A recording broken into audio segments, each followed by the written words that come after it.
അമേരിക്കയുടെ ബാലിസ്റ്റിക് മിസൈലുകൾ ഇസ്രായേൽ നഗരങ്ങളിൽ ലക്ഷ്യമിട്ട് കുതിച്ചെത്തുമ്പോൾ സ്വന്തം രാജ്യത്തെ ജനങ്ങൾക്ക് സുരക്ഷാ ബങ്കറിൽ അഭയം നിഷേധിച്ച് ഇസ്രായേൽ വിദ്യാഭ്യാസ മന്ത്രി യോവ് കിഷ്. ഇന്നലെ രാത്രി തെല്ലാവിവിന് സമീപമുള്ള ഹോഡ് ഹഷാരോണിലെ മന്ത്രിയുടെ വീടിന് മുന്നിലാണ് സംഭവം. നഗരത്തിലുടനീളം അപായ സൈറണുകൾ മുഴങ്ങുകയും ആകാശത്ത് മിസൈലുകൾ തകർക്കുന്നതിന്റെ പ്രകാശവും ശബ്ദവും കേൾക്കുകയും ചെയ്യുമ്പോഴാണ് ഒരു കൂട്ടം ആളുകൾ മന്ത്രിയുടെ സ്വകാര്യ ബങ്കറിൽ കയറാൻ അനുവാദം ചോദിച്ചത്. സോഷ്യൽ മീഡിയയിൽ പ്രചരിക്കുന്ന വീഡിയോയിൽ പരിഭ്രാന്തരായ ആളുകൾ മന്ത്രിയുടെ അടച്ചിട്ട ഗേറ്റിന് പുറത്തുനിന്ന് നിലവിളിക്കുന്നത് കാണാം.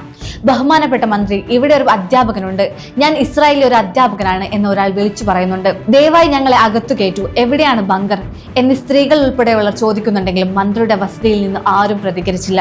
മന്ത്രിക്കെതിരെ രൂക്ഷമായ വിമർശനവും പ്രതിഷേധക്കാർ അവിടെ ഉയർത്തി. തങ്ങളും തങ്ങളുടെ ഗവൺമെന്റുമാണ് അവരെ ആക്രമിച്ചത്. ഈ മിസൈലുകൾ നിങ്ങളെ ലക്ഷ്യമിട്ടുള്ളതാണ്, ഞങ്ങളെ സംരക്ഷിക്കൂ, അകത്ത് കയറ്റൂ.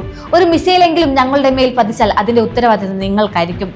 ആകാശത്ത് മിസൈലുകൾ വർഷിക്കുന്നതിനിടയിൽ ഒരു ഇസ്രായേലി വിളിച്ചു പറയുന്നു. യുദ്ധനയങ്ങൾക്കെതിരെയുള്ള ജനരോക്ഷം കൂടിയാണ് ദൃശ്യങ്ങളിലൂടെ പുറത്തായത്. സംഭവം വിവാദമായതോടെ വിശദീകരണവുമായി മന്ത്രി യോവ് കിഷ് രംഗത്തെത്തി. താൻ അഭയം നിഷേധിച്ചതില്ലെന്നും സൈറണുകളുടെ മറവിൽ തന്റെ വീട്ടിൽ അതിക്രമിച്ചു കയറാൻ ശ്രമിച്ച ഭ്രാന്തന്മാരായ ഒരു കൂട്ടം കുറ്റവാളികളാണ് അവരെന്നുമാണ് മന്ത്രി ആരോപിച്ചത്. സമീപത്തുള്ള പൊതുബങ്കറിൽ എത്താൻ അവർക്ക് 8 മിനിറ്റ് സമയം ഉണ്ടായിരുന്നിട്ടും മനഃപൂർവ്വം പ്രകോപനം സൃഷ്ടിക്കാൻ തന്റെ വീട്ടിന് മുന്നിൽ വരികയായിരുന്നുവെന്ന് അദ്ദേഹം പറഞ്ഞു. സ്വകാര്യവാസികൾ പൊതുബങ്കറിലെന്ന് ഇസ്രായേൽ മാധ്യമങ്ങൾ മന്ത്രിയെ പിന്തുണച്ച് റിപ്പോർട്ട് ചെയ്തു. യുദ്ധകാലത്ത് ഭരണാധികാരികൾ സുരക്ഷിത താവളങ്ങളിൽ ഇരിക്കുമ്പോൾ സാധാരണക്കാർ തെരുവിൽ മിസൈലുകൾക്ക് ഇരയാകേണ്ടി വരുന്ന അവസ്ഥയാണ് ഈ ദൃശ്യങ്ങൾ വ്യക്തമാക്കുന്നത്.